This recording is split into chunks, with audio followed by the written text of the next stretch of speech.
সাইয়েদনা ওমর ফারুকের মতো মানুষ এত বড় একজন শাসক ছিলেন। 40টা রাষ্ট্রের তিনি রাষ্ট্রপ্রধান ছিলেন। 40টা রাষ্ট্র তিনি একাই পরিচালনা করেছেন। কি তারা রাষ্ট্রের দায়িত্ব পালন করেছেন? একটু মনোযোগ দিয়ে শুনবেন ঈমান কাকে বলে। রাষ্ট্রের পক্ষ থেকে তিনি 1 বোতল মধু পেয়েছিলেন। 1 বোতল মধুটা নিয়ে তার দায়িত্ব হলো মধুগুলোকে নিয়ে নিজেও তিনি নেবেন, প্রতিবেশীর মাঝে সমান ভাগে ভাগ করে দিবেন। 1 বোতল মধু নিয়ে এসে তিনি বউয়ের হাতে দিয়ে বলছেন, বউ আমার, এই মধুটা সুন্দর করে সমান ভাগে ভাগ করে সবার ঘরে ঘরে দিয়ে আসো। 1 মিনিট যেতে না যেতেই বউয়ের হাত থেকে মধুর বোতলটা নিয়ে বলছেন, তোমাকে ভাগ করতে আমি দেব না। বলেন তো, বউ কি খুশি হওয়ার কথা না বেজার হওয়ার কথা? বেজার হয়ে গেল, মনটা খারাপ করে ফেললো। কিন্তু মন খারাপ করলে হবে কি? সাইয়েদনা ওমর ফারুক তার হাত থেকে বোতলটা নিয়ে করলেন কি, এক প্রতিবেশীর হাতে দিয়ে এসে বললেন, ও প্রতিবেশী, সুন্দর করে সমান ভাগে ভাগ করে আমার যে অংশটা তুমি আমার কাছে দিয়ে আসবে, সবাইকে সমান করে দিয়ে আসবে। ওমর ফারুকের হাতে যখন তার অংশটুকু মধুটা নিয়ে তিনি যখন হাতে নিয়েছেন, বউটাকে আস্তে করে ডাক দিয়ে মুস্কি হাসি মেরে বলছেন, আমার স্ত্রী, আল্লাহর কসম করে বলে আমি তোমাকে সন্দেহ করি না, আমি তোমাকে ভালোবাসি, আমি তোমাকে মহব্বত করি, তুমি আমার সন্তানদের মা, তোমাকে সম্মান করি মা হিসাবে। আমার সন্তানদের মা তুমি, তোমাকে সম্মান দেওয়া, মর্যাদা দেওয়া আমার দায়িত্ব, কারণ আমি রাষ্ট্র চালাই, তুমি আমার পরিবার চালাও।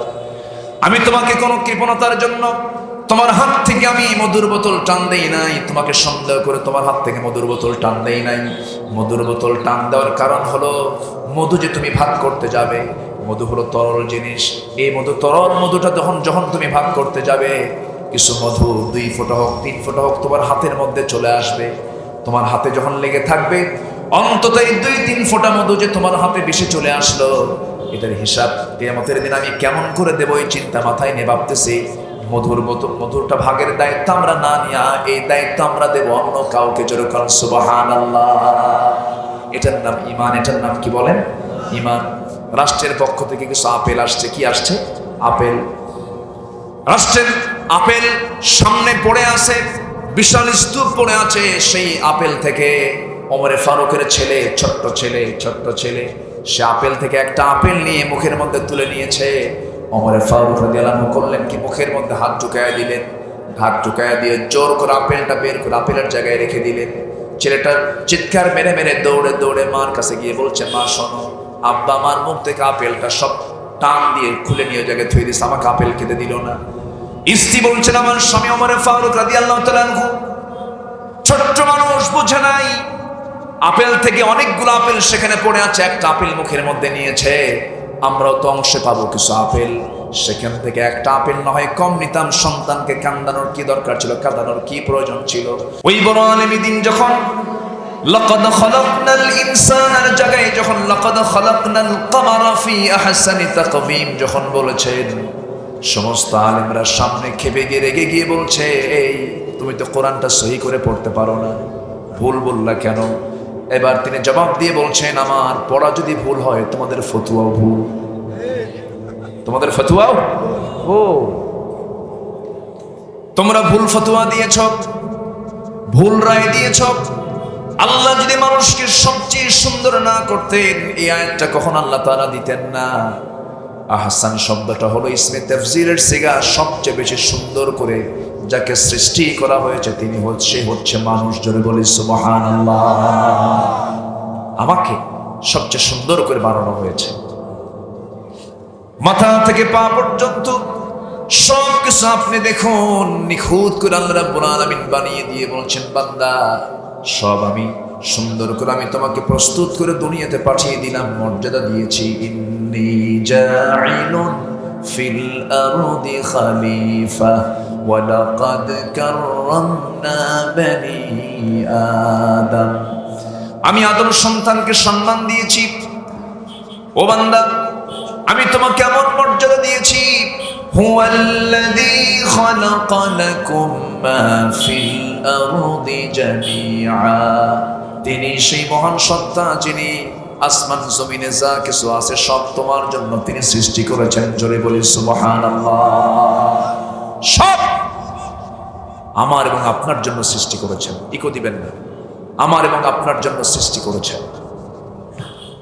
এই আকাশ বিশাল ছাদ, এটা আমার জন্য বানানো হয়েছে। বিস্তৃত জমিন, এটা আমার আপনার জন্য বানানো হয়েছে।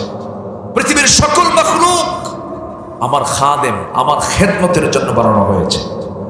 জোরে বলি সুবহানাল্লাহ। আমার দায়িত্ব কি? আমার দায়িত্ব হলো কার গোলামি করা?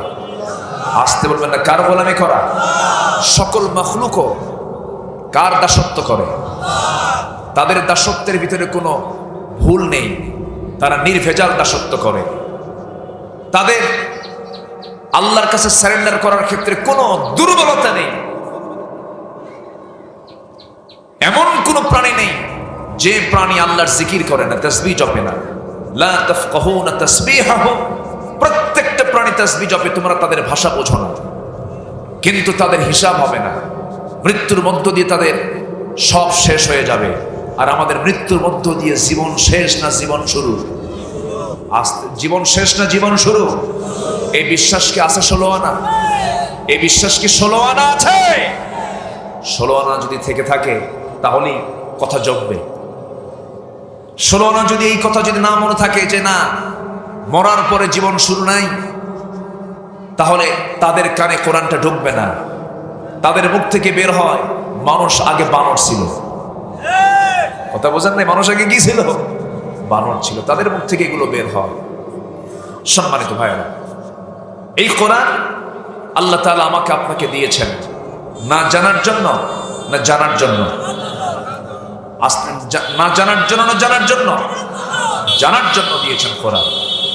আমি যদি না জানি তাহলে মামলা খেতে হবে। কি খেতে হবে? কোথায় মামলা খাবো বলেন? বলেন কোথায় মামলা খাবো? না, আল্লাহর আদালতে তো আছে, কিন্তু মামলাটা কে করবে, তার বাদীকে, আসামিকে একটু জানা দরকার আছে না? এই দুনিয়ার যশোর কোর্টে কিন্তু মামলা না। এই মামলা হবে খুব হার্ড মামলা। দুনিয়ার মামলার রায় তো বিচারক দেয়, কিন্তু ওই মামলার রায় দেবেন কে? আসতে বলবেন না, কে দিবেন? আল্লাহ দিবেন। কিন্তু মামলার বাদী হবেন হলো যে নবীকে আমরা দয়ার সাগর বলি, যে নবীকে আমরা দয়ার নবী বলি, যে নবী যে আমাকে দারুণ ভালোবাসেন, আমিও রাসূলকে ভালোবাসতে হবে, আমার দায়িত্ব এটা। কিন্তু আমার নবীজি সেই দিনে এত বড় দয়ার সাগর নবীজি, আমি তার উম্মত, কিন্তু আমি যদি কোরআনটা যদি না জানি না শিখি, সেই রাসূল আমার আপনার বিরুদ্ধে তিনি মামলা দেবেন, আল্লাহর আদালতে তিনি বাদী হবেন। সেই দিন কি বলবেন তিনি? ক্বালার রাসূল ইয়া রাব্বি ইন্না কওমি ইত্তাখাযু হাযাল কুরআনা মাহজুরা। সূরাতুল ফুরকান আয়াত নাম্বার 30। আল্লাহ রাসূল সেই দিন বলবেন, আল্লাহ এই সমস্ত লোকেরা কোরআনটাকে পরিত্যক্ত করে রেখেছে, এদেরকে আমি মামলা দিলাম, তুমি আল্লাহ এর মামলার রায়টা দিয়ে দাও। কোন সমস্ত লোকের বিরুদ্ধে মামলা হবে? যে সকল নেতা কোরআন দিয়ে রাষ্ট্র চালায় নাই। কেউ তো কোনো আওয়াজ দেন না। কোরআন দিয়ে কি চালায় নাই? রাষ্ট্র চালায় নাই। নেতার কি বিপদ আছে না নাই? এখন তো নেতা হতে বেশি যোগ্যতা লাগে না। এখন নেতা হতে লাগে হলো পেট মোটামুটি মাশাআল্লাহ 9-10 মাসের মতো হতে হবে, আর মোষটা হতে হবে হাইব্রিড জাতের মোষ, 2-2.5 ইঞ্চি মোটা। এই দুটো যোগ্যতা থাকলে বাস সে নেতা হয়ে গেল। কিন্তু নেতার বৈশিষ্ট্য তো এটা নয়। নেতার বৈশিষ্ট্য যদি আমরা যদি খুঁজে বের করতে চাই, বৈশিষ্ট্য খুঁজে পাবো হলো মুহাম্মদ সাল্লাল্লাহু আলাইহি ওয়াসাল্লামের মাঝে। আমি আলোচনার মাঝে একটু বলার চেষ্টা করব, দিনের বেলা তো যতটুকু পারা যায় আমি যে সাবজেক্টটা ধরেছি আমি ফিনিশিং দেওয়ার চেষ্টা করব। আমি দীর্ঘ 24-25 বছর যাবৎ কোরআনের কথা বলি। আমি যতটুকু পারি কোরআন এবং হাদিসকে সামনে রেখে বলার চেষ্টা করি, কাউকে খুশি করার জন্য বলতে চাই না। আমার কথায় অনেকের গায়ে লেগে যেতে পারে। ইতিমধ্যে একটা কথা আমি বলেই ফেলেছি, যে সকল নেতা কোরআন দিয়ে সমাজ রাষ্ট্র চালায় নাই তার বিরুদ্ধে মামলা হবে। মামলার বাদী হচ্ছেন মুহাম্মদ সাল্লাল্লাহু। আদালতে কার আদালতে? আসতে বলবেন না, কার আদালতে? আল্লাহর আদালতে। নাম্বার 2 হলো যে সকল প্রতিষ্ঠান প্রধান যারা তাদের ছাত্র ছাত্রীদেরকে কোরআন শিক্ষা দেয় নাই, স্কুলের টিচার হয়েছেন, শিক্ষক হয়েছেন, কলেজের টিচার হয়েছেন, শিক্ষক হয়েছেন, দুনিয়ার সকল জ্ঞান দিয়েছেন, কিন্তু কোরআনটা শেখান নাই। মামলা হবে কিনা বলেন? মামলা হয়ে যাবে। কারণ আপনার সামনে আপনি দায়িত্ব পেয়েছেন, সেই দায়িত্বটা আপনি পালন করেন নাই। এই জন্য আপনি শিক্ষক, এত বড় মর্যাদা হওয়ার পর আপনি মহান শিক্ষক, আপনার নামে মামলা দিবেন। মহান শিক্ষক হচ্ছেন মুহাম্মদ সাল্লাল্লাহু আলাইহি ওয়াসাল্লাম। নাম্বার 3 হলো, যে সকল পিতামাতা তাদের সন্তানদেরকে কোরআন শেখায় নাই, দুনিয়ার সকল শিক্ষা শিখাইছে কিন্তু সন্তানদেরকে কোরআন শিক্ষা দেয় নাই, ওই সমস্ত বাপ মার বিরুদ্ধে মামলা দিবেন মুহাম্মদ সাল্লাল্লাহু আলাইহি ওয়াসাল্লাম। যে সকল মানুষ স্বেচ্ছায় কোরআন শেখা এবং অনুসরণ থেকে যারা নিজেকে দূরে রেখেছে, ইচ্ছা করে কোরআনটা পড়ে নাই, এমন লোক তো আমার দেশে নাই।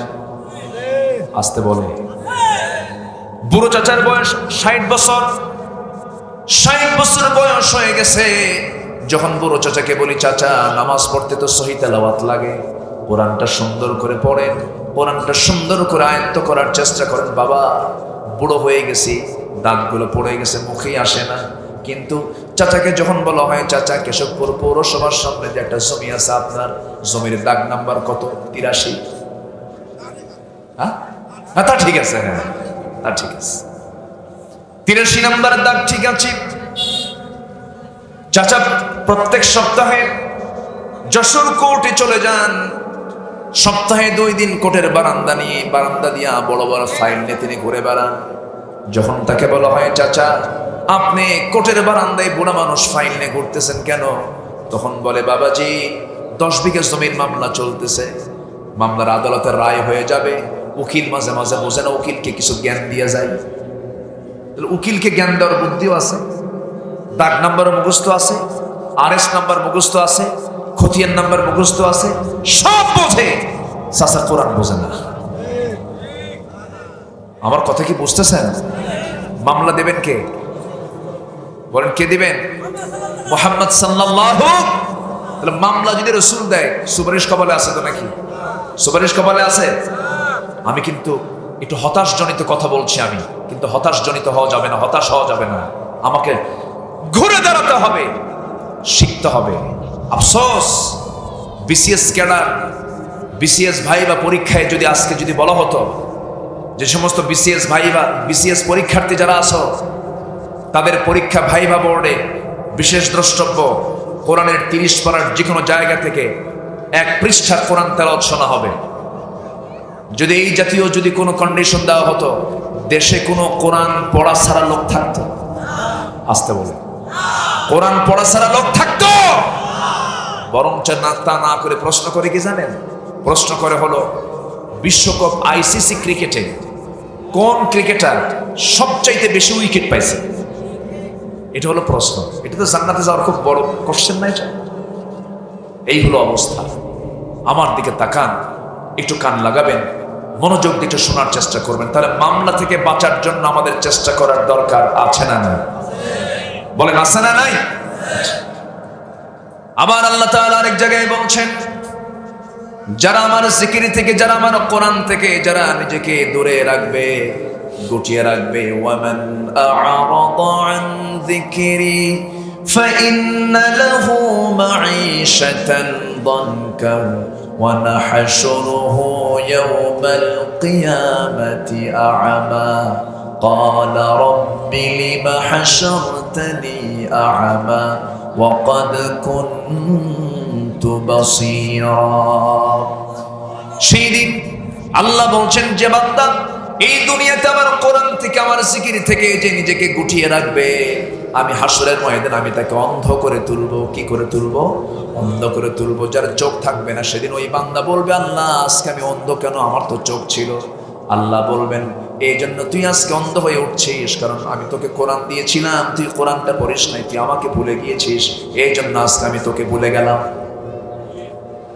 আল্লাহ যদি ভুলে যান, আর কোন উপায় আছে? আসতে বলে, আর কোন উপায় আছে? সব শেখার আগে আমরা কি শিখে নেব বলেন? কি শিখে নেব? ঈমান আমার আছে না নাই এটা বোঝা যাবে কি পড়লে? কোরআন পড়লে। নিজের ঈমানকে নিজে যাচাই করতে হবে, নিজেকে বুঝে শুনে ঈমানকে ঠিকঠাক করে নিতে হবে। হিন্দু তার ব্রাহ্মণের কাছে গেলে তার হয়তোবা সবকিছু হয়ে যায়। সাধারণ খ্রিস্টান পাদ্রির কাছে গেলে সবকিছু হয়তোবা হয়ে যায়, পাদ্রি জানলে সব জানা হয়, ব্রাহ্মণ জানলে সব জানা হয়ে যায়। কিন্তু মুসলমানের ক্ষেত্রে তা নয়। মুসলমানের ঈমানকে টিকে রাখার জন্য প্রত্যেক মুসলমানকে কোরআনের জ্ঞান জানার দরকার আছে না নয়? এটা জরুরি, এটা প্রয়োজন, আমরা শিখবো। জোরে বলি ইনশাআল্লাহ। একটা ছেলেকে দাস্তারবান্দি দেওয়া হলো না, কই ছেলেটা কোথায়? 30 পারা কোরআন সিনার মধ্যে তুলে নিয়েছে, বলেন আলহামদুলিল্লাহ। জোরে বলেন আলহামদুলিল্লাহ। আমার দেশের হাফেজরা গোটা পৃথিবীর হাফেজকে হারায় দেয়। গোটা পৃথিবীতে সবচেয়ে বেশি হাফেজ যে দেশ, সে দেশ কোন দেশ বলেন? বাংলাদেশ। একটা ছেলে বিশাল পুরস্কার ছিনিয়ে এনেছে, রাষ্ট্র তাকে রাষ্ট্রের সম্বর্ধনা দিয়েছে, এটা ভালো দিক, প্রশংসার দিক। গভর্নমেন্ট একটা হাফেজের সম্মানের দিকে তাকিয়ে তাকে রাষ্ট্রীয় সম্বর্ধনা দিয়েছে, এটা ভালো দিক। কেন দেওয়া হলো? নাস্তিক পাড়ার কিছু নাস্তিকদের গায়ের চুলকানি শুরু হয়েছে। ওরা বলে এটা কেন করা হলো? হাফেজ হওয়া কি কোনো যোগ্যতা হলো? হাফেজ হওয়া নাকি কোনো যোগ্যতা না, 30 পারা কোরআন মুখস্থ করা নাকি কোনো যোগ্যতা না। তোর 14 গোষ্ঠী নিয়ে আয়, ঠিক কি না? এদেরকে থাপ্পড়ায় সোজা করা দরকার। এই বেয়াদব গোষ্ঠী আছে না নাই? আসতে বলবেন না, আছে না নাই? তসলিমা নাসরিন কয়েকদিন আগে সে তার স্ট্যাটাসে বলেছে, তোমাদের নবী মুহাম্মাদের মদিনার কবরে তার সমস্ত চামড়া মাটি, তার চামড়া, চোখ, গা পা সব গলে পচে গলে শেষ হয়ে গেছে তোমাদের মুহাম্মদ। যেরকম নাউযুবিল্লাহ। এই জাতীয় কথাগুলো বলা হয় ওই তসলিমার প্রেতাত্মারাই হাফেজদের মূল্যায়ন নিয়ে প্রশ্ন তোলে, ঠিক কিনা? এই ঘাপটি মারা কিছু বদমাইশদের মোকাবেলা করার দরকার আছে না নাই? যে ইমানদার এই সমস্ত জালিম মুনাফিক ফাসিকদের মোকাবেলায় সচেষ্ট হয় না, তার ঈমান এখন আনা হয় নাই। ওই জালিমদের মোকাবেলা করতে গিয়ে সবাই রাজি আছেন? একটু রাজি আছেন? কারিটা হাত উঁচু করে দেখেন না ভাই।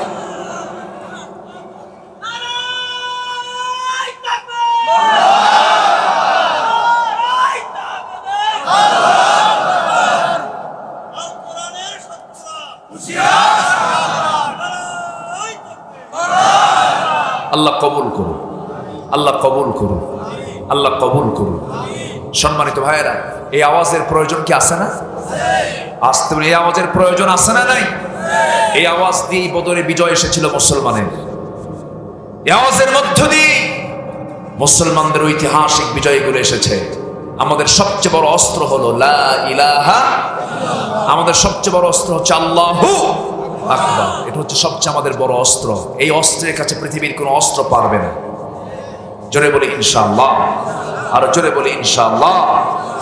সম্মানিত ভাইয়েরা, আমি যেখান থেকে কথা বলেছি, আয়াত দিয়ে শুরু করেছি, তেলাওয়াত দিয়ে শুরু করেছি, সেখানে আল্লাহ তাআলা বলছেন 4টা কাজ করো, আমি তোমাকে মুমিনের সার্টিফিকেট দিয়ে দেব। যেরকম সুবহানাল্লাহ।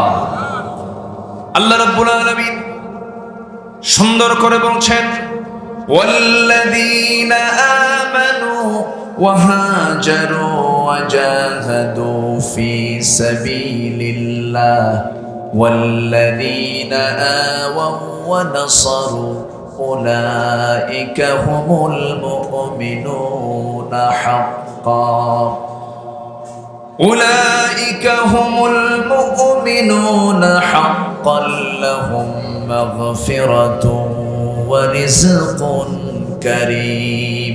জোরে বলুন আল্লাহু আকবার।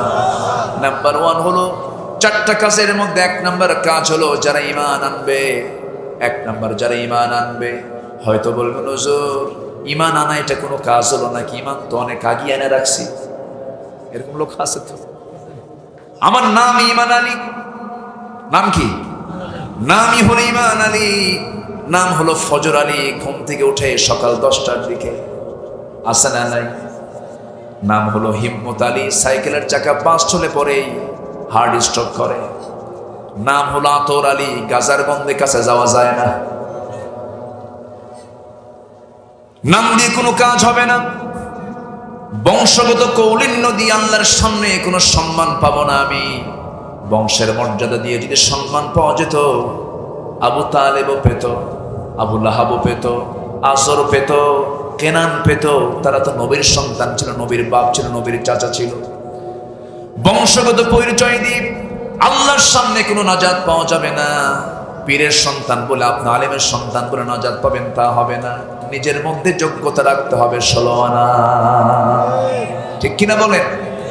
আমার নবীজির প্রাণ প্রিয় চাচা আবু তালেব, সবাই চেনেন, সবাই জেনেছেন তার নাম। আমার নবীজির বাবা দুনিয়া থেকে রাসূলের জন্মের আগে দুনিয়া থেকে বিদায় নিয়েছেন। আবু তালেবের মতো মানুষ নবীকে ব্যবসা শিখিয়েছেন, নবীজিকে বিয়ে শাদী করিয়েছেন, নবীজির জন্য জেল পর্যন্ত খেটেছেন। 3.5 বছর পর্যন্ত শিবে আবু তালেবে বয় করে তিনি থেকেছেন। এত সহযোগিতা রাসূলকে করার পরেও আবু তালেবের মতো মানুষ জান্নাতি না জাহান্নামী? কি নাই? আসতে বলে কি নাই? ইমান নাই। বংশ দিয়ে কি করবেন? অনেকে বংশের বড়াই দেখে, আমি চৌধুরী, আমি সৈয়দ, আমি মোঘল, আমি মির্জা, আমি পাঠান। আছে না নাই? আসতে বলবেন না, আছে না নাই? গত 6 মাস আগে হবে আমার একটা প্রোগ্রাম ছিল চট্টগ্রাম। আমি ঢাকা এয়ারপোর্টের ডোমেস্টিক সাইড দিয়ে বিমানের বোর্ডিং পাস নিয়ে ভিতরে ঢুকবো। ভিতরে ঢুকে দেখি বসার জায়গা পাচ্ছি না। এখন তো যেখানেই যাবেন পুরুষের আনাগোনা বেশি না মহিলার আনাগোনা বেশি? যেখানেই যান আপনি, মার্কেটে পুরুষ বেশি না মহিলা বেশি? অফিস আদালতে পুরুষ বেশি না মহিলা বেশি? তাও কি গায়ে কাপড় চোপড় আছে? কাপড় চোপড় নেই। এখন তো কাপড় চোপড় রাখা, এটা বলে যে এটা দাদিদের স্টাইল। কাপড় চোপড় দাদিরা পরবে, কাপড় চোপড় নারীরা পরবে। এই ভাবির আর বা এই ইয়াং মেয়েরা কি কাপড় চোপড় পরবে? তাই মেয়েরা কেন কাপড় চোপড় পরবে? যত মেয়ে যত কাপড় চোপড় খুলে সে নাকি তত আধুনিক হয়ে যায়। আর যে নায়িকা যত কাপড় খুলতে পারে তাকে বলা হয় সাহসী অভিনেত্রী। যেরকম নাউজুবিল্লাহ, এই নোংরামি চূড়ান্ত সীমা এখন অতিক্রম হচ্ছে। আমার দেশেও নোংরামির চূড়ান্ত লেভেল ক্রস করছে। গতকাল গেল 14ই ফেব্রুয়ারি আন্তর্জাতিক লুচ্চা দিবস, বেহায়া দিবস। কি ঠিক কিনা? এই দিবসকে মুসলমান কখনো বিশ্বাস করতে পারে? এই দিবসকে বর্জন করাই ভালোবাসা। এই দিবসকে বর্জন করাই কি ভালোবাসা? এই দিবস মানে হলো নারীদের চরিত্র নষ্ট হয়ে যাওয়া। এই দিবসকে ফলো করা মানে যুবকের চরিত্র নষ্ট হয়ে যাওয়া। সম্মানিত ভাইয়েরা, এই দেশের সংস্কৃতিতে ভিনদেশীয় পশ্চিমা ইউরোপের সভ্যতা আমার দেশে চালু করতে চায় এমন কিছু বদমাইশ আছে না নাই? আসতে বলবেন না, আছে না নাই? আছে। আমরা এগুলোকে বিশ্বাস করি না। আজকে ভালোবাসা দিবসের নামে বেহায়াপনা দিবসে, কালকে যশোরের গদখালি নাম শুনছেন কিনা জানি না। যশোরের গদখালি কিসের জন্য বিখ্যাত? ও ভালোই তো জানেন সবাই, একই জেলাতে। হয়তো ভাবতেছেন যে হুজুর কোনো খবর রাখে না। যত ফুল গেছে সব গদখালি থেকে। গতকাল ফুলটা যেটা নর্মাল সময়ে বিক্রি হয় 2 টাকা 3 টাকা পিস, সেই ফুল গতকাল পাইকারি দর গেছে 75 টাকা পিস পর্যন্ত। ঢাকার শাহবাগে গেছে হলো 500 থেকে 700 হাজার টাকা পর্যন্ত একটা গোলাপ ফুল। এই ফুল এত টাকা দিয়ে কিনে কে কাকে দেবে? স্বামী স্ত্রীকে দেবে না মগা মগিকে, টোনা টনিকে দেবে? আর এই দৃশ্যগুলো সবার সামনে এগুলো হচ্ছে, সবাই দেখতেছে আর বলছে বাহ সুন্দর তো, চালিয়ে যাও, আমরা সহযোগিতা করছি। উচিত ছিল প্রশাসনের 1.5 হাত লাঠি দিয়া পিটাইয়া শাস্তি দেওয়া। এগুলো ওয়াজ করে বন্ধ হবে না, শাসনের দরকার। কিসের দরকার বলে? চুয়াডাঙ্গা মাহফিল ছিল কয়েকদিন আগে, রাতের বেলা খাইতে গেছি, এক বাসায় খাচ্ছি। তো এই বাসাওয়ালা যিনি আমাকে খাওয়াচ্ছেন মনটা খারাপ। তো বললাম ভাইজান মন খারাপ কেন? হুজুর আপনার বাড়ি কোথায়? আমি বললাম আমার বাড়ি তো উত্তরবঙ্গে, বগুড়ায় বাড়ি আমার দেশের বাড়ি বগুড়া, জন্মস্থান। হুজুর আপনার এলাকায় আমার মেয়েকে বিয়ে দিয়েছে। কোথায়? কেন? আমি ওই উত্তরবঙ্গে ঠাকুরগা বিয়ে দিচ্ছি, যেটা আমার বাড়ি থেকে আরো 200 মাইল দূরে, 200 কিলোমিটার দূরে, দেশের শেষ মাথা। চুয়াডাঙ্গা কোথায় আর সেই ঠাকুরগা কোথায়? তো বললাম যে এত দূরে আপনার মেয়েকে বিয়ে দিলেন, এত দূরে বিয়ের এই ঘটকটাকে হুজুর মোবাইল। ঘটক কি? কথা বলবো কথা বলবো মোবাইল। এখন বলেন, যারা আব্বা আম্মা আছেন এখানে, যারা আব্বা আম্মা বসে আছেন, মায়েরা তো আসছেন, আব্বারাও আসছেন, মোবাইলটা যে দেন, মোবাইলের নাম কি? আসতে কয় কি নাম? কি নাম? যদি নিজে বিয়ে না দিতে পারেন তাহলে ঘটকটা দিয়ে দিয়ে। আর কি বলবো? আর তো কিছু বলার নাই। আমার বুঝে আসে না, শিশুর হাতে যদি আপনি আপেল দিয়ে আর একটা চাকু দিয়ে বলেন, আব্বা এই চাকু দিয়ে আপেলটা কাটো তো, শিশু কি আপেল কাটবে না হাত কাটবে? হাত কেটে ফেলবে। মোবাইল সবার জন্য নয়, মোবাইল সবার জন্য নয়। এই মোবাইল হাজারো প্রবাসীর স্ত্রীর সংসারকে তছনছ করে দিয়েছে। আমি কি ভুল বলছি? সাবধান, বি কেয়ারফুল। আপনার পরিবারকে আপনার হেফাজত করতে হবে। বছর আমিও চোর থাকবো, এরকম লোক আছে না কিছু? আমার বাপ এই কাজ করে গেছে, এই দল করে গেছে, আমি কি বাদ দিতে পারি নাকি? এরকম টাইপের লোক আছে না নয়? ইসলাম ঈমান গ্রহণে পারিবারিক বাধা একটা বড় বাধা, একটা বিশাল বাধা। আমার নবীজির সামনে, নবীজির সবচেয়ে কাছের মানুষ, নবীজির সবচেয়ে প্রাণপ্রিয় মানুষ আবু তালেব যখন দুনিয়া থেকে বিদায় নিয়ে নিলেন, নবীজি চিন্তায় পড়ে গেলেন। আবু তালেবের বিদায়, কিন্তু বিদায় হলে কি হবে? সে তো ঈমান নাই, দুনিয়া থেকে বিদায় হয়ে গেল। নবীজির ক্ষতটা বেড়ে গেল। এইদিকে আমার নবীজির 3 দিন যেতে না যেতে কলিজার টুকরা খাদিজা রাদিয়াল্লাহু তাআলা আনহা নবীর পাশে বসে আছেন, বসে বলছেন, ইয়া রাসূলুল্লাহ, আপনি কি চিন্তা করছেন জানি না, আমার শরীরটা ভালো যাচ্ছে না, আমি মনে হয় দুনিয়া থেকে বিদায় নিয়ে নেব। 3 দিন আগে আবু তালেব বিদায় নিয়েছেন। 3 দিনের মাথায় খাদিজা রাদিয়াল্লাহু তাআলা আনহা নবীর সামনে আস্তে করে বলছেন, ইয়া রাসূলুল্লাহ, আমি মনে হয় বাঁচব না, আমি মনে হয় দুনিয়া থেকে বিদায় নিয়ে নেব।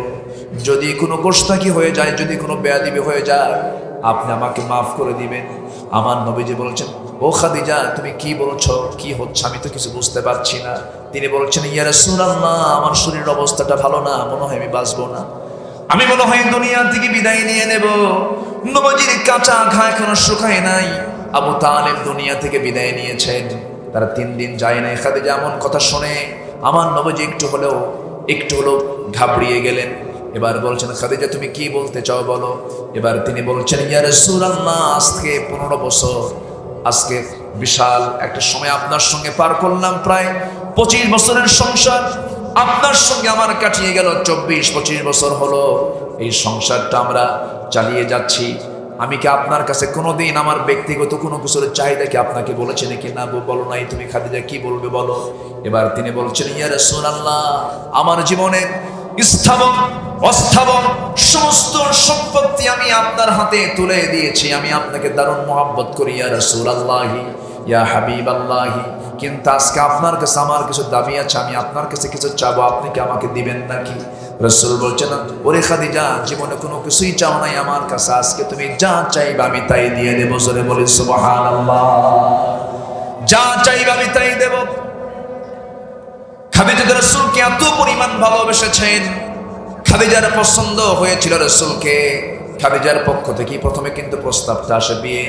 আমার নবী সেই বিয়েতে রাজি হয়ে গেলেন। বিয়েটা যখন হয়ে গেল, আমার নবী হচ্ছেন গরিব মানুষ, খাদিজা কি মানুষ? বলেন কি মানুষ? ধনী মানুষ। নবীজি গরিব ছিলেন না, কিন্তু গরিব হয়ে গেছেন। কারণ যদি কারো বাপ না থাকে, মা না থাকে, সম্পদ ঠিক থাকে নাকি? সম্পদ তো ঠিক থাকে না। নবীজির সঙ্গে যখন খাদিজার বিয়ে হয়ে গেল, সেই খাদিজা রাদিয়াল্লাহু তাআলার সঙ্গে বিয়ে হওয়ার সঙ্গে সঙ্গে খাদিজা বড় একজন এক্সপোর্টার ছিলেন, বড় একজন ইম্পোর্টার ছিলেন, বড় ব্যবসায়ী তিনি ছিলেন। ওই মক্কার ধনকুবের ধনীরা সব সমালোচনার ঝড় সৃষ্টি করে দিল। খাদিজা খুয়াইলিদের কন্যা হয়ে এমন একজন গরিব মানুষকে সে স্বামী হিসেবে গ্রহণ করলো। মক্কাইতে বহু ধনী ছিল। সঙ্গে সঙ্গে খাদিজার কানে যখন সংবাদগুলো চলে গেল, সেই সময় তিনি কি করলেন? সমস্ত ধনীদেরকে একসঙ্গে ডাকলেন। মদিনার মক্কার সবচেয়ে ধনী মহিলা কে ছিলেন? খাদিজা ছিলেন। সবাইকে তিনি ডাকলেন, ধনী হয়ে সমস্ত ধনীদেরকে ডাকলেন। ডাকার পরে বলছেন, আমার যে বিয়ে হয়েছে মুহাম্মদ বিন আব্দুল্লাহর সাথে, তোমাদের এই ব্যাপারে মন্তব্য কি? কেউ বলার সাহস পায় না, কারণ ধনী মানুষ খাদিজা। সবাই বলতেছে, খাদিজা আমরা তোমার ব্যাপারে শুধু একটু পরামর্শ দেব। কি পরামর্শ? এত ধনী মানুষ তুমি, তোমার জন্য এমন স্বামী, এমন গরিব মানুষের এমন স্বামী তোমার গ্রহণ করার কি দরকার ছিল? খাদিজা বলছেন, আমি জানি তোমরা আমাকে এমন প্রশ্ন করবে, তোমরা আমাকে একটা প্রশ্ন করেছো, আমি তোমাদেরকে 4টা প্রশ্ন করব। নাম্বার 1 প্রশ্ন হলো আমার স্বামীর ব্যাপারে। নাম্বার 1 প্রশ্ন করতে চাই, আমার স্বামী মুহাম্মদ বিন আব্দুল্লাহ, তার বংশটা কেমন? সেরা বংশ। তার চরিত্র কেমন? সেরা চরিত্র। তার চেহারা কেমন? এমন চেহারা দুনিয়ার বুকে আমরা কাউকে দ্বিতীয় দেখি নাই। তাহলে আমার স্বামীর বংশ শ্রেষ্ঠ বংশ, আমার স্বামীর চেহারা সুন্দর, আমার স্বামীর চরিত্র সুন্দর, 3টাই সুন্দর। নাম্বার 4 হলো আমার স্বামীর ফিনান্সিয়াল অর্থনৈতিক অবস্থা কেমন। এই জন্যই তো আমরা মানা করেছিলাম, সে গরিব মানুষ। এবার খাদিজা বলছেন, শোনো, টাকা দিয়ে বংশ কেনা যায় না, টাকা দিয়ে চরিত্র কেনা যায় না, টাকা দিয়ে সৌন্দর্য কেনা যায় না। যে টাকার কথা, যে সম্পদের কথা তোমরা বলতেছো, আমার স্বামীর বংশ ভালো, চরিত্র ভালো, চেহারাও সুন্দর, সব যেহেতু মিলে গেছে সুন্দর, একটা শুধু ঘাটতি আছে, টাকা পয়সা নাই। তোমরা মক্কার ধনী, সমস্ত ধনকুবেরা তোমরা সাক্ষী থেকে যাও। আমি এই মুহূর্তে খালিদের কন্যা খাদিজা সাক্ষ্য দিলাম, আমার জীবনের অস্থাবর সমস্ত সম্পত্তি মুহূর্তে আমি আমার স্বামী মুহাম্মদকে দান করে দিলাম। একটু জোরে বলে সুবহানাল্লাহ, একটু জোরে বলে সুবহানাল্লাহ। এই পরিমাণ মহব্বত ছিল রাসূলের প্রতি। সেই খাদিজা দুনিয়া থেকে বিদায় নিচ্ছেন, বলছেন, ইয়া রাসূলুল্লাহ, আমি আপনার কাছে আজকে কিছু চাবো। রাসূল বললেন, তুমি কি যা চাবে আমি তাই দেব, বলো। কোনদিন তিনি চান নাই রাসূলের কাছে কোনো কিছু। এবার তিনি বলছেন, ইয়া রাসূলুল্লাহ, নাম্বার 1 আমি আপনার কাছে চাবো হলো দুনিয়ার জগতের কোনো কিছু নয়।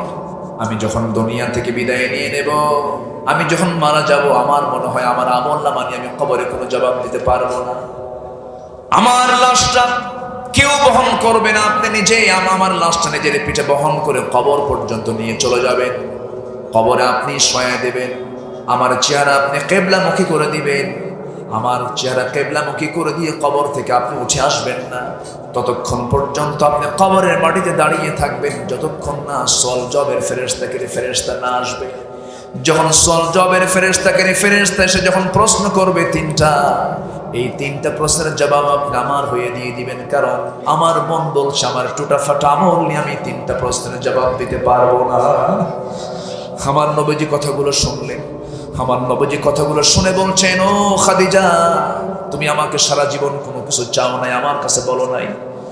ওরে খাদিজা, কোনো চিন্তা করবে না, তোমার সকল কথাগুলো আমি অক্ষরে অক্ষরে পালন করবো। অথচ খাদিজার সম্মান কত! এই পৃথিবীতে আল্লাহ তাআলা নিজে সালাম দিয়েছেন একজন নারীকে, তার নাম কি বলেন? তার নাম কি? আল্লাহ তাআলা নিজে তাকে সালাম দিয়েছেন। সেই খাদিজার ব্যাপারে খাদিজা নিজেই শঙ্কিত হয়ে বলছেন, হুজুর, কবরের জবাব দেওয়ার মতো ঈমান আমার নাই, আমি জবাব দিতে পারবো না, আপনি আমার হয়ে জবাবটা দিয়ে দিবেন। আমার নবীজি বলছেন, যাও খাদিজা, আমি ওয়াদা করলাম। খাদিজা দুনিয়া থেকে বিদায় নিলেন। 3 দিন আগে আবু তালেব, 3 দিন পরে আমার নবীজির সবচেয়ে কাছের মানুষ খাদিজা, 2 জন বিদায় নিয়েছেন। নবীজি এই 2টা বিদায়কে তার হৃদয়ে এত ক্ষত সৃষ্টি করে দিল। ইতিহাস বলছে সেই বছরটা হলো আমুল হুজুন, চিন্তার বছর। নবীজি খুব পেরেশান হয়ে গেলেন, কারণ সম্পদ ছিল খাদিজার, তার প্রভাব ছিল, নেতৃত্ব ছিল আবু তালেবের, তার একটা ক্ষমতার দাপট ছিল। এই 2টা মানুষের কারণে আবু জাহেল কখনো নবীর সামনে দাঁড়াতে পারে নাই। এই 2 জনে দুনিয়া থেকে বিদায় নিলেন। নবীজি খাদিজাকে বিদায় দিবেন। রাসূল যখন মক্কার বাসিন্দা ছিলেন, আমার নবীজির স্ত্রী খাদিজার কবর কিন্তু মক্কায়, কোথায় বলেন? মক্কায় মুআল্লায়। আর বাকি আমার নবীর মাকবারা সহ বাকি আজওয়াজে যারা মুতাহহারা, যত স্ত্রী ছিলেন, সন্তানাদি যা ছিল, সব মদিনায় তাদের কবর হয়ে গেছে। শুধু মক্কায় শুয়ে আছেন কে? খাদিজা রাদিয়াল্লাহু তাআলা আনহা জান্নাতুল মুআল্লায়, মাকবারায়ে মুআল্লায় তিনি শুয়ে আছেন। আমি নিজের চোখে সব ঘুরে ফিরে দেখে এসেছি। আলহামদুলিল্লাহ, জান্নাতি মানুষেরা। খাদিজা রাদিয়াল্লাহু তাআলা আনহা লাশটা নিয়ে আমার নবীজি নিজেই রওনা করলেন, কবরের দিকে চলে গেলেন। কবরের মাটিতে রাসূল নিজে নামলেন, নেমে জান্নাতুল সেই মুআল্লায়, মাকবারায়ে মুআল্লায় তিনি খাদিজাকে শোয়া দিয়া আমার নবীজি কবর থেকে ওঠেন না। জিবরাইল বলছেন, ইয়া রাসূলুল্লাহ, আপনি কেন ওঠেন না? কেন, কি হয়েছে? আপনি দাঁড়ান কেন? তিনি বলছেন, খাদিজার সঙ্গে আমার চুক্তি হয়েছে, ওয়াদা হয়ে গেছে, তার 3টা প্রশ্নের জবাব আমি দিয়ে দেব। সঙ্গে সঙ্গে বলা হচ্ছে, ইয়া রাসূলুল্লাহ, খাদিজা তার জীবনে যে আমলটা করেছে, খাদিজার 3টা প্রশ্নের জবাব দেবার জন্য আজকে কারো প্রয়োজন নেই। খাদিজার 3টা প্রশ্নের জবাব আমার আল্লাহ তাআলা নিজে দিয়ে দিবে। জোরে বলে সুবহানাল্লাহ। তাদের এত বলিষ্ঠ ঈমান থাকার পরও তাদের কবরের টেনশনটা ছিল। আর আজকে আমরা মুসলমান কত পাক্কা ঈমানদার হয়ে গেছে, নামাজ না পড়ি আমরা ভাবি জান্নাত তো পেয়ে গেছি। জান্নাত পেতে হলে 1 নাম্বার শর্ত হলো কয় ওয়াক্ত নামাজ। আসতে বলবেন না, কয় ওয়াক্ত নামাজ? 1 নাম্বার শর্ত হলো 5 ওয়াক্ত নামাজটা আমরা পড়বো। সবাইকে রাজি আছেন নাকি 5 ওয়াক্ত নামাজ পড়বেন? তার একটা হাত তুলে দেখান। জোরে বলি ইয়া আল্লাহ, আরো জোরে বলি ইয়া আল্লাহ। আমাদেরকে 5 ওয়াক্ত সালাত আদায় করা তৌফিক তুমি আল্লাহ দিয়া দাও। জোরে বলি আমিন, আরো জোরে আমিন, আরো জোরে আমিন। হাত নামা। কষ্ট পেলেন মনে হয়? নামাজ পড়লে লাভ টাকা আল্লাহ, কার লাভ? আমার লাভ। জান্নাতের চাবি কি বলেন? বলেন জান্নাতের চাবিটা কি বলেন? চাবি যদি না বানান আপনি তালা খুলবেন কেমন? বুঝে আসে না। জাহান্নামে যাওয়ার 1 নাম্বার কারণ কি বলেন? নামাজ না পড়া। কোরআনকে প্রশ্ন করেন, কোরআন বলো তো জাহান্নামে যাবে যারা, তাদের 1 নম্বর অপরাধ কি? সূরা মুদ্দাসসির জবাব দিচ্ছে, মা সালাকাকুম ফি সাকার ক্বালু লাম নাকু মিনাল মুসাল্লিন ওয়া লাম নাকু নুতঈমুল মিসকিন ওয়া কুন্না নাখুদু মা'আল খায়িদিন ওয়া কুন্না নুকাযযিবু বিয়াউমিদ্দিন হাত্তা আতানাল ইয়াকিন। জোরে বলুন আল্লাহু আকবার। জাহান্নামে যাওয়ার 1 নাম্বার কারণ হলো নামাজ। নামাজটা না পড়া। আমরা জীবনে কেউ নামাজ ছেড়ে দেব না। জোরে বলি ইনশাআল্লাহ। সাহাবীরা কত কষ্ট করে নামাজ পড়েছেন। ফজরের আজান হয়ে গেছে, এক সাহাবীর পরিবারে কোনো কাপড় চোপড় নাই, মাত্র একটা চাদর। কয়টা চাদর বলেন? গোটা পরিবার মিলে একটা মাত্র চাদর, এই একটা মাত্র কাপড় ছাড়া কোনো কাপড় ছিল না, কোনো বাড়িও নাই। পাহাড়ি গর্তের মধ্যে স্বামী স্ত্রী তারা বসবাস করেন, নিজের কোনো নিজস্ব বাড়ি নাই। ওই সময় পাহাড়ি গর্ত থেকে ওই স্বামী চাদরটা মুড়ে কোনো মতো সতরটা ঢেকে মসজিদে এসে নামাজ পড়ে যেতেন নবীর পিছনে। কিন্তু তিনি নামাজটা পড়তেন, ফরজ নামাজ পড়ি দেরি করতেন না। ফরজ নামাজ পড়ি দেরি না করি সেই সাহাবী করতেন কি, সেই জায়গা থেকে মুসাল্লা থেকে তাড়াহুড়ো করে দৌড়ে চলে যেতেন। নবীজি এটাকে মাইন্ড করলেন। একদিন রাসূল একদিন পিছন থেকে ডাক দিচ্ছেন, ও তালহা এদিকে আসো, আমি তোমাকে প্রায় লক্ষ্য করে দেখি ফরজ নামাজের পরে তো কিছু জিকির আজকার আছে, আল আযকারু বা'দাস সালাহ, নামাজের পরে কিছু জিকির আছে, সেই জিকিরগুলো না করে তুমি আমার বয়ান না শুনে তুমি চলে যাও, এর কারণটা কি? তুমি কি আমাকে পছন্দ করো না নাকি? সঙ্গে সঙ্গে তালহার চোখে পানি চলে আসছে। চোখের পানি ফেলতে ফেলতে বলছেন, ইয়া রাসূলুল্লাহ, আল্লাহর কসম আমার মনে হয় আমি 24 ঘন্টা আপনার সামনে বসে থাকি, আমার কোনো আপত্তি নাই, কিন্তু হুজুর আমি কেমন করে বলি আপনাকে বলতে চাইছিলাম না। আল্লাহর কসম আমার কোনো নিজস্ব ঘর বাড়ি নাই, আমার কোনো কাপড় চোপড় নাই। গোটা আমরা স্বামী স্ত্রী আমরা দুজন মিলে একটা পাহাড়িয়া গর্তের মধ্যে থাকি। মোটে 2 জন মিলে একটা চাদর আমাদের, এই চাদর ছাড়া কোনো চাদর নাই, এই কাপড় ছাড়া কোনো কাপড় নাই। আমি ফজর নামাজ আপনার পিছনে আদায় করার পর যদি আমি দেরি করে বসে থাকি আমার বউটার নামাজ কাজা হয়ে যাবে। এই চিন্তা মাথায় নিয়ে আমি করে কি ফরজ নামাজ শেষ হলে দৌড় মেরে পাহাড়িয়া গর্তের মধ্যে যাই, আমার শরীর থেকে চাদরটা খুলে দিয়ে বউয়ের গায়ে দিয়ে দিই, বউটা এই চাদরটা দিয়ে ফরজ নামাজ আদায় করে নেয়। নামাজ নামাজ নামাজ যে অবস্থায় থাকে না কেন 5 ওয়াক্ত নামাজ আমরা কেউ ছাড়বো? পরিবারকে নামাজের জন্য বলবো। স্কুলে যায় না সন্তানকে আমরা শাসন করি, এরপরে অন্য কাজের জন্য আমরা শাসন করি, পড়াশোনার জন্য আমরা শাসন করি, কাজের জন্য আমরা শাসন করি, কিন্তু 1 নম্বর শাসন হবে কিসের জন্য? কিসের জন্য? নামাজের জন্য। নামাজের জন্য শাসনটা থাকতে হবে। আল্লাযীনা আমানু, যারা ঈমান আনবে, ঈমান আনা মানে ঈমানদারের জীবনে কি নামাজ কি বাদ যাবে নাকি? আস্তে নামাজ কি বাদ যাবে নাকি? তবে হ্যাঁ, ঈমানের বিষয়ে যদি আমি কথা বলতে চাই ঘন্টার পরে ঘন্টা লেগে যাবে। ঈমান আনা মানে কি? ঈমান আনা মানে হলো আমানতের খেয়ানত না করা। ঈমান আনা মানে হলো ওয়াদা ভঙ্গ না করা। আমার দেশে এমন বহু হাসি আছে, বহু মুরব্বী আছে যারা মেয়ের অংশটুকু মরার আগ দিয়ে জীবদ্দশায় মেয়ের অংশটুকু ছেলের নামে দলিল করে দিয়ে যায়। আছে নাকি? আছে। তুমি নামাজ পড়ো, তুমি ট্রিপল হাজি হজ করে আসছো, এমন কোন দিন নাই আমার টেবিলে এই জাতীয় প্রশ্ন আসে না। আমার টেবিলে প্রশ্ন আসে, প্রত্যেক মাহফিলে আসে, হুজুর আমার বাপ, আমি তার মেয়ে, আমার সম্পত্তি তার জীবদ্দশায় তার ছেলে শুধু না, তার ছেলের ঘরের নাতির নামে দলিল করে দিয়ে গেছে। আছে নাকি? আসতে বলবেন না, আছে না? নাই। এগুলো বদমাইশ কুলাঙ্গার, এগুলো জাহান্নামে আল্লাহ তাআলা উপর করে ঢুকাবেন। এগুলো সম্মানিত ভাইয়েরা, একটু কান লাগান, একটু মনোযোগ দিয়ে শোনেন। বাপ মারা গেছে এক যুগ, বাপ মারা গেছে কি এক যুগ, 12 বছর হলে বাপ মরে গেছে। বোন বাপের বাড়ি আসে, ভাইয়েরা আছে, ভাইদের কাছে লজ্জায় কিছু বলতেও পারে না, যে বলবো না জেনে কোন গন্ডগোল লাগে। বোন গেলে ভাই মনে করে যেন কি যেন আমার ভেঙ্গে সুরে নিয়ে সব চলে গেল। আচ্ছা, বোন কি ভাইয়েরটা নিয়ে যাবে না বোন বোনেরটা নিয়ে যাবে? যে ভাই তার বোনের সম্পত্তি দিতে কৃপণতা দেখায় তার জন্য জান্নাত হারাম। আস্তে কন কেন? তার জন্য জান্নাত আছে নাকি? এটা বিধান কার বিধান? আমার মায়ের আজকে খুব খুশি, হুজুর ভালো করে কন, কিছু ভাই বসে আছে ওই জায়গায় নাকি? রাগ করতেছেন আপনারা? আপনি রাগ করলে আমার কিছু করার নেই, আমার কিচ্ছু করার নেই, কারণ আপনাকে সতর্ক করে দেওয়ার দায়িত্ব আমার। আপনি জান্নাত থেকে মাহরুম হবেন, আমি কেন আমি এই কথা কেন বলতে যাব? এক যুগ ধরে বোনের অংশ বুঝে দেয় না, বোনকে আবার মাঝে মাঝে দাওয়াতে দিয়ে পান করতে দেয়, বোনকে দাওয়াত দিয়ে নিয়ে আসে, বোনকে দাওয়াত দিয়ে নিয়ে এসে ওই জামতলার সাদেক আলী মিষ্টি খাওয়ায়। কে আছে নাকি? দামি দামি বাজার করে নিয়া গরুর গোশত, মুরগির গোশত সব সুন্দর করে রান্না বান্না করে খাওয়ায়, বছরে 2-3 বার করে বোনকে দাওয়াত দেয়। কিন্তু এইদিকে 12 বছর ধরে বোনের জমিতে ধান লাগায়, ধানগুলো নিজের গোলায় ভরা। আছে না? নাই। সে কি খাওয়ায় না, বোনেরটাই বোন খায়। কি কথা কি বুঝতেছেন আপনি?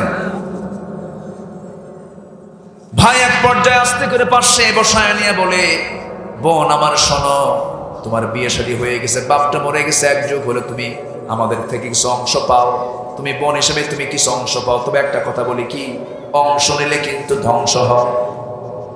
দেখছেন, এটা কি ওয়াজ না শয়তান থেকে আসা কথা? বলেন, এটা কি আল্লাহর ওয়াজ না শয়তানের ওয়াজ? কার ওয়াজ? ও যদি 14 বার হজ করে, হজকে কবুল হবে? হজকে কবুল হবে? হবে। আমার ভাইয়েরা, কোন হক নষ্ট করা যাবে না। বান্দার হক নষ্ট করলে পরে আপনি জান্নাত পাবেন না। কোন হক লঙ্ঘিত, কোন গুনাহ আল্লাহ তাআলা মাফ করবেন না।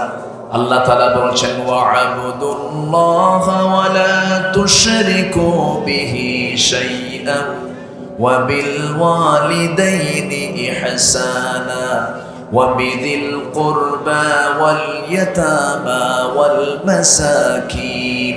জোরে বলুন আল্লাহু আকবার। তোমরা আল্লাহর হক আদায় করো, পিতামাতার হক আদায় করো। মুরব্বী যাচ্ছেন কেন? সমস্যা কি? আপনারা কি বিরক্ত হচ্ছেন? ভালো করে বিরক্ত হচ্ছেন আপনারা? আলোচনা চালিয়ে যাব। যে উঠবে ভাববো ওটাই বোনের সম্পত্তি মেরে খেয়েছে। কি জায়গা মতো দিলাম, কিন্তু বসেন। এলাকায় কি সুদের কারবার আছে? হ্যাঁ, উঠবেন না এখন, উঠলে কিন্তু ভাববো ওটু সুদ খান। বসেন। ফাঁকি দিয়া জান্নাত নেব? অসম্ভব। হক নষ্ট করে জান্নাত পাওয়া যাবে না। ওয়াদা ভঙ্গ করা যাবে না, প্রমিস নষ্ট করা যাবে না। একজন জমির দাম করেছে, সেই জমির দামের উপর আরেকজন দাম করতে পারবে না। এগুলো হক লঙ্ঘন। এরকম বদমাইশ কিছু আছে না নাই? বলেন আছে না নাই? আচ্ছা, চুক্তি হয়ে গেছে, কেনা বেচা হয়ে গেছে, ডিড হয়ে গেছে, লিখিত হয়ে গেছে, সেই লেখাকে মানে না, ওর ঈমান না। আছে না নাই? ইদা তাদায়ানতুম বিদাইনিন ইলা আজালিন মুসাম্মান ফাকতুবুহ, সব কথা কোরআনে আছে না নাই? আচ্ছা, রাসূলকে বলা হলো মাতাসা ইয়া রাসূলুল্লাহ, হে রাসূল আপনি বলুন কিয়ামত কখন হবে? রাসূল বলেন ইদা উদিআতিল আমানা, যখন আমানতদারিতা নষ্ট হয়ে যাবে, যখন আমানত থাকবে না, তখন কিয়ামত সন্নিকটে চলে আসবে। আজকে বাবার হাতে মেয়ের সম্পদ নিরাপত্তায় থাকে না, বাবা মেয়ের সম্পত্তি জীবদ্দশায় ছেলেদের নামে লিখে দিয়ে যায়, ওটা বাপ নয়, বাপ নামের কলঙ্ক ওগুলো। আমি সারা জীবন হক কথাই বলি, অনেকে মন খারাপ করতে পারেন, আমার কিচ্ছু করার নেই, কারণ জাহান্নাম থেকে বাঁচার দরকার আমাদের সবার আছে না নাই? আসতে বলবেন না, আছে না নাই? আচ্ছা, জাহান্নাম থেকে বাঁচতে হবে। ঈমানটা কি জিনিস দেখেন, ঈমান যদি আপনি বাস্তবভাবে যদি জানতে চান, সাহাবীদের জীবনের দিকে তাকাতে হবে। আবু বকরের দিকে তাকান, ওমরের দিকে তাকান, ওসমানের দিকে তাকান, আলীর দিকে তাকান। এই সমস্ত লোকদের ঈমানটা কত মজবুত ছিল দেখেন। সাইয়েদনা ওমর ফারুকের মতো মানুষ, এত বড় একজন শাসক ছিলেন, 40টা রাষ্ট্রের তিনি রাষ্ট্রপ্রধান ছিলেন, 40টা রাষ্ট্র তিনি একাই পরিচালনা করেছেন। কি তারা রাষ্ট্রের দায়িত্ব পালন করেছেন? একটু মনোযোগ দিয়ে শুনবেন ঈমান কাকে বলে। রাষ্ট্রের পক্ষ থেকে তিনি 1 বোতল মধু পেয়েছিলেন, 1 বোতল মধুটা নিয়ে তার দায়িত্ব হলো মধুগুলোকে নিয়ে নিজেও তিনি নেবেন, প্রতিবেশীর মাঝে সমান ভাগে ভাগ করে দিবেন। 1 বোতল মধু নিয়ে এসে তিনি বউয়ের হাতে দিয়ে বলছেন, বউ আমার, এই মধুটা সুন্দর করে সমান ভাগে ভাগ করে সবার ঘরে ঘরে দিয়ে আসো। 1 মিনিট যেতে না যেতেই বউয়ের হাত থেকে মধুর বোতলটা নিয়ে বলছেন, তোমাকে ভাগ করতে আমি দেব না। বলেন তো, বউকে খুশি হওয়ার কথা না বেজার হওয়ার কথা? বেজার হয়ে গেল, মনটা খারাপ করে ফেললো। কিন্তু মন খারাপ করলে হবে কি? সাইয়েদনা ওমর ফারুক তার হাত থেকে বোতলটা নিয়ে করলেন কি, এক প্রতিবেশীর হাতে দিয়ে এসে বললেন, ও প্রতিবেশী, সুন্দর করে সমান ভাগে ভাগ করে আমার যে অংশটা তুমি আমার কাছে দিয়ে আসবে, সবাইকে সমান করে দিয়ে আসবে। ওমর ফারুকের হাতে যখন তার অংশটুকু মধুটা নিয়ে তিনি যখন হাতে নিয়েছেন, বউটাকে আস্তে করে ডাক দিয়ে মুস্কি হাসি মেরে বলছেন, আমার স্ত্রী, আল্লাহর কসম করে বলি আমি তোমাকে সন্দেহ করি না, আমি তোমাকে ভালোবাসি, আমি তোমাকে মহব্বত করি, তুমি আমার সন্তানদের মা, তোমাকে সম্মান করি মা হিসাবে। আমার সন্তানদের মা তুমি, তোমাকে সম্মান দেওয়া, মর্যাদা দেওয়া আমার দায়িত্ব, কারণ আমি রাষ্ট্র চালাই, তুমি আমার পরিবার চালাও। আমি তোমাকে কোনো কৃপণতার জন্য তোমার হাত থেকে আমি মধুর বোতল টান দেই নাই, তোমাকে সন্দেহ করে তোমার হাত থেকে মধুর বোতল টান দেই নাই। মধুর বোতল টান দেওয়ার কারণ হলো, মধু যে তুমি ভাগ করতে যাবে, মধু হলো তরল জিনিস, এই মধু তরল মধুটা যখন তুমি ভাগ করতে যাবে, কিছু মধু 2 ফোঁটা হোক 3 ফোঁটা হোক তোমার হাতের মধ্যে চলে আসবে। তোমার হাতে যখন লেগে থাকবে, অন্তত এই 2-3 ফোঁটা মধু যে তোমার হাতে বেশি চলে আসলো, এটার হিসাব কিয়ামতের দিন আমি কেমন করে দেবো, এই চিন্তা মাথায় নিয়ে ভাবতেছি। মধুরটা ভাগের দায়িত্ব আমরা না নিয়ে এই দায়িত্ব আমরা দেব অন্য কাউকে। যেরকম সুবহানাল্লাহ, এটার নাম ঈমান। এটার নাম কি বলেন? ঈমান। রাষ্ট্রের পক্ষ থেকে কিছু আপেল আসছে। কি আসছে? আপেল। রাষ্ট্রের আপেল সামনে পড়ে আছে, বিশাল স্তূপ পড়ে আছে। সেই আপেল থেকে ওমর ফারুকের ছেলে, ছোট্ট ছেলে, সে আপেল থেকে একটা আপেল নিয়ে মুখের মধ্যে তুলে নিয়েছে। ওমর ফারুক রাদিয়াল্লাহু আনহু করলেন কি, মুখের মধ্যে হাত ঢুকায় দিলেন, হাত ঢুকায় দিয়ে জোর করে আপেলটা বের করে আপেলের জায়গায় রেখে দিলেন। ছেলেটা চিৎকার মেরে মেরে দৌড়ে দৌড়ে মার কাছে গিয়ে বলছে, মা শোনো, আব্বা আমার মুখ থেকে আপেলটা সব টান দিয়ে খুলে নিয়ে জায়গায় থুয়ে দিস, আমাকে আপেল খেতে দিল না। স্ত্রী বলছেন, আমার স্বামী ওমর ফারুক রাদিয়াল্লাহু তাআলা আনহু ছোট্ট মানুষ, বুঝে নাই, আপেল থেকে অনেকগুলো আপেল সেখানে পড়ে আছে, একটা আপেল মুখের মধ্যে নিয়েছে, আমরাও তো অংশে পাবো কিছু আপেল, সেখান থেকে একটা আপেল না হয় কম নিতাম। সন্তানকে কান্দানোর কি দরকার ছিল, কাঁদানোর কি প্রয়োজন ছিল? সঙ্গে সঙ্গে ওমর ফারুক বলছেন, আমার স্ত্রী, তুমি কি এই বিষয়টা স্পষ্ট যে আপেলটা আমার সন্তান মুখের মধ্যে নিয়েছে, সে আপেলটা আমাদের ভাগে আসবে, তুমি কি নিশ্চিত নাকি না? ওই আপেল যেহেতু আমাদের ভাগ্যে আসবে কিনা নিশ্চিত নয়, অতএব আমি কেন আপেলটা আগে ভাগ করে আমার সন্তানের মুখে উঠায় দেব? আমি এটা চাই না, কারণ দুনিয়াটা আমার জন্য হিসাব করে চলতে হবে। দুনিয়াটা আমার হিসাব ঠিক, আমার ঈমান ঠিক, আমার জান্নাতও ঠিক। জোরে বলুন সুবহানাল্লাহ। ইমানটা কাকে বলে সাহাবায়ে কেরাম বুঝায় দিয়েছেন, সব কিছু দ্বারা বাস্তবে রূপ দিয়ে দিয়েছেন। খলিফা ওমরের জীবন থেকে যখন কথাগুলো বলতেছে, তার শাসন আমলটা ছিল বেশি সময় না, অল্প সময়, কিন্তু ওমরের শাসন আমল ইতিহাস হয়ে থাকবে কিয়ামত পর্যন্ত। তার শাসনটা ছিল সবচেয়ে ন্যায় শাসন ছিল। তিনি একজন গভর্নর করে একজন ব্যক্তিকে, হিমসের গভর্নর করে একজনকে পাঠায়া দিলেন, হিমস নামক প্রদেশে পাঠায়া দিলেন। তার নাম হলো সাঈদ বিন আবি রাদিয়াল্লাহু তাআলা আনহু। 6 মাস দায়িত্ব পালন করলেন। জনগণ এসে ওমর ফারুকের সামনে তার বিরুদ্ধে রিপোর্ট দিয়ে গেল, এই শাসক হবে না, এই গভর্নর হবে না, এই গভর্নরকে সরাইয়া দেন। তার মধ্যে আমরা বেশ কিছু দোষ খুঁজে পাচ্ছি। ওমর ফারুক বললেন, কি কি দোষ আমাকে না বললে তো আমি কিছুই করতে পারবো না। চারটা অভিযোগ তার বিরুদ্ধে জমা হলো। নাম্বার 1 হলো সাঈদ বিন আমির প্রত্যেকদিন অফিসে আসে না, একদিন সপ্তাহে সে আসে না। কেন আসে না? নাম্বার 2, অফিসে প্রত্যেকদিন দেরি করে আসে। নাম্বার 3, মৃগ রোগীর মতো অজ্ঞান হয়ে পড়ে মাঝে মাঝে। আর সাঈদ বিন আমিরের আরেকটা দোষ হলো, সাঈদ বিন আমির সপ্তাহে কেন একদিন আসে না। এই জাতীয় দোষগুলো সব জমা করে যখন ওমর ফারুকের সামনে যখন প্লেস করা হলো, ওমর ফারুক দেরি না করে সঙ্গে সঙ্গে তৎক্ষণাৎ হিমসের গভর্নর সাঈদ বিন আমিরকে ডাক দিলেন। ডাক দিয়ে বলেন, সাঈদ বিন আমির, তোমার গভর্নরের দায়িত্ব পালন করতে হবে না, তুমি তাড়াতাড়ি মদিনায় চলে আসো। জনগণ তোমার বিরুদ্ধে অভিযোগ দিয়েছে, আমার কাছে মেলাগুলো অভিযোগ, কয়েকটা অভিযোগ আমার কাছে জমা হয়েছে, তুমি চলে আসো। হিমসের গভর্নর সাঈদ বিন আমির চলে গেলেন। শুনলেন প্রত্যেকদিন অফিসে দেরি করে যান, এরপরে সপ্তাহে একদিন যান না, মাঝে মাঝে মৃগী রোগীর মতো অজ্ঞান হয়ে পড়েন। এই সমস্ত দোষগুলো যখন তার সামনে বলা হলো, তিনি বললেন, আমিরুল মুমিনিন, যে দোষগুলো জনগণ দিয়েছে প্রত্যেকটা জবাব আমি একটা একটা করে দিতে পারবো। জনগণ সুবহানাল্লাহ। এবার যখন তাকে বলা হলো, সাঈদ বিন আমির, 1 নম্বর অভিযোগ হলো তুমি প্রত্যেকদিন অফিসে যাও না কেন। নাম্বার 2 অভিযোগ হলো দেরি করে যাও কেন। তিনি বলছেন, সপ্তাহে একদিন এই জন্য যাই না, আল্লাহর কসম করে বলি, আমি সাঈদ বিন আমির, আমি আপনাকে ভালোবাসি। আমি নিজেও দেখেছি আপনি ওমর, আপনার জামার পিছনে মাঝে মাঝে সেনা দেখি, তালিযুক্ত দেখি। আপনি বিশ্বাস করবেন কিনা, আমি সাঈদ বিন আমির যে জুব্বাটা পরে আছি, এই জুব্বা ছাড়া বিকল্প কোনো জুব্বা আমার বাড়িতে আর নাই। 7 দিনের ভিতরে 6 দিন সকাল থেকে সন্ধ্যা পর্যন্ত আমি জনগণের ডিউটি পালন করতে গিয়া আমার কাপড়গুলো ময়লা হয়ে যায়। এই কাপড়টা যখন ময়লা হয়ে গেল, শুক্রবার সকালের দিকে আমি চিন্তা করি, জুমার দিন শ্রেষ্ঠ দিন, পরিষ্কার পরিচ্ছন্ন কাপড় পরে জুমার নামাজ পড়া উচিত।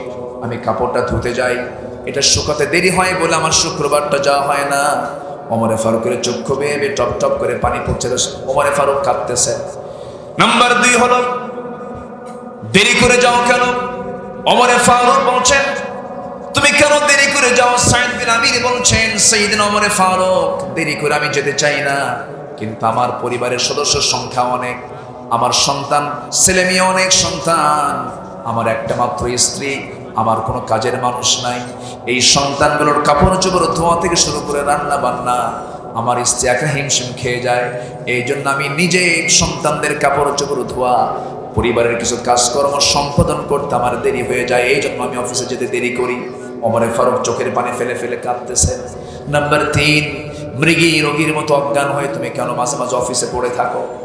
এই কথা শোনার সঙ্গে সঙ্গে সাঈদ বিন আমির বলছেন, ভাই ওমর, আমার অজ্ঞান হওয়ার পিছনে কারণ হলো আমার অসুস্থতা নয়। একটা কথা আমি বারবার মনে করি, প্রত্যেকটা দিন একজন ভাইয়ের কথা মনে হয়। কোন ভাইয়ের কথা মনে হয়? যে খোবাইবকে মদিনা থেকে মক্কার কুরাইশ তাকে ধরে এনে জেলখানায় রেখেছিল। জেলখানায় রেখে আমরা তাকে দিন থেকে দূরে রাখার জন্য চেষ্টা করেছি। শেষ পর্যন্ত খোবাইব দিনের উপর অবিচল ছিল, ইমানটার উপর অবিচল ছিল, ইমানটা সেই টিকে রেখেছিল। আমরা সিদ্ধান্ত নিয়ে তাকে দুনিয়া থেকে হত্যার পরিকল্পনা করেছি। আবু জেল তার বিরুদ্ধে রায় দিয়ে দিয়েছিল। তার 2টা হাত 2টা পা শক্ত করে বেঁধে দিয়া শুলে চড়ায় যখন আমরা তাকে রেখেছিলাম, সেই সময় আমি দেখেছি খোবাবের কি সাহস ইমান, কি মজবুত ইমান। আমি সেই সময় কুফরি হালতে ছিলাম, আমি তখন কাফের ছিলাম। আমার চোখের সামনে খোবাবকে বেঁধে দিয়া কাফের মুশরিকরা নেজা তরবারি দিয়া বুক দিয়ে ঢুকায় পিঠ দিয়ে বের করে দিয়েছে, হাত কেটে নিয়েছে, পা কেটে নিয়েছে। ওই রক্তাক্ত দৃশ্য যখন আমি দেখি, আমি চোখের সামনে দেখি যে প্রতিবাদ করি নাই, আমাকে তখন আসামি মনে হয়। এই চিন্তা আমি যখন মাথায় নেই, আমি তখন সেন্সলেস হয়ে জমিনে পড়ে থাকি। ওমরে ফারুক কাঁদতে কাঁদতে সাইদ বিন আমিরকে বুকের সঙ্গে জড়িয়ে ধরে বলছেন, সাইদ রে, আমি তোমাকে ভুল বুঝেছিলাম। হিমসের গভর্নরের দায়িত্ব আর কেউ পালন করবে না, আমি থাকা পর্যন্ত তোমার দায়িত্ব হিমসে, তোমাকে দায়িত্ব পালন করতে হবে। জোরে করেন সুবহানাল্লাহ। এটার নাম কি বলেন? ঈমান। আল্লাহ তাআলা বলছেন, ওয়াল্লাযীনা আমানু ওয়া হাজারু ওয়া জাহাদু ফি সাবিলিল্লাহ ওয়াল্লাযীনা আওয়াউ ওয়া নাসারু উলাইকা হুমুল মুমিনুনা হাক্কান লাহুম মাগফিরাতুন ওয়া আজরুন ওয়া রিজকুন কারীম। জোরে বলুন আল্লাহু আকবার। নাম্বার 2 হলো হিজরত করা। নাম্বার 2 কি? হিজরত করা। নবীজি মক্কার বাসিন্দা, হিজরত করেছেন কোথায়? হিজরত করেছেন কোথায়? এখানে হিজরত করেছেন মদিনায়। মানে এখানে হিজরত মানে হলো দেশ ত্যাগ করা। কি ত্যাগ করা? দেশ ত্যাগ করা। এটা একটা হিজরতের পরিভাষা। আবার হিজরত মানে হলো স্যাক্রিফাইস করা। হিজরত মানে হলো নিজেকে বিসর্জন দেওয়া, হারাম কাজকে বর্জন করা, হারাম পন্থাকে বর্জন করা, এটাও হিজরত। নাম্বার 3 হলো ওয়াজাহাদু ফি সাবিলিল্লাহ, আল্লাহ রাস্তায় যারা জিহাদ করবে। আমাদের সমাজে বহু লোক আছে ইমানের মেহনতে ব্যস্ত আছে, কিন্তু জিহাদের মেহনত নাই। আসতে বলবেন না, আছে না নাই? জিহাদের দরকার আছে না নাই? সন্ত্রাস ইসলামে নেই, জঙ্গিবাদ ইসলামে নেই, কিন্তু জিহাদ ইসলামে আছে না নাই? জিহাদ ইসলামে আছে না নাই? জিহাদ আছে না নাই? শুধু আপনি বলেন, সুদ যারা খাবে তাদেরকে মোকাবেলা করা হবে, মদ্যপান যারা করবে, মদের বোতল নিয়ে যারা কারবার করবে তাদের বিরুদ্ধে অবস্থান নেওয়া হবে। জিহাদ করবেন কার সাথে? আপনাকে চেনার দরকার নাই, ও আপনাকে চিনে নেবে। কি কথা কি বুঝতেছেন? জিহাদ করার পর্যায়ে এখনো আছে না নাই? জিহাদ মানে কি? সকল প্রকার অন্যায়ের বিরুদ্ধে প্রতিবাদী হয়ে সামনে দাঁড়িয়ে যাওয়া, এটা একটা জিহাদ। আল্লাহ তুমি আমাদের এই জিহাদি তামান্না সবার মধ্যে জাগ্রত করে দাও। যে ঈমান অন্যের বিরুদ্ধে প্রতিবাদ করতে জানে না, যে ঈমান হারামকে হারাম বলতে জানে না, হালালকে হালাল বলতে জানে না, তার ঈমান আর হয় নাই। নতুন করে ঈমান আনতে হবে মুসলমান।